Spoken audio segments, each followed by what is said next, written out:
அனைவருக்கும் வணக்கம். நல்லதே நினைப்போம், நல்லதே நடக்கட்டும்.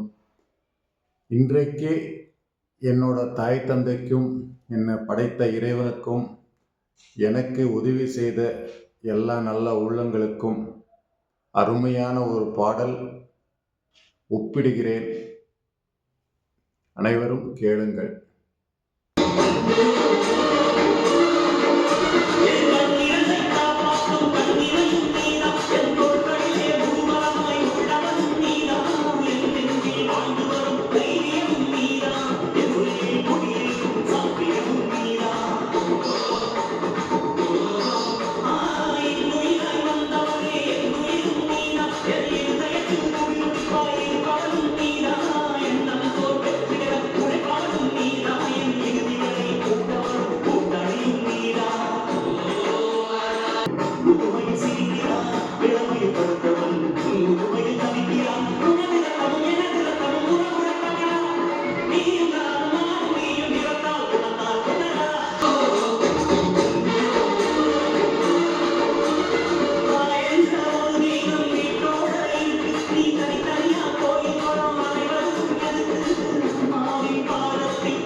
Yeah.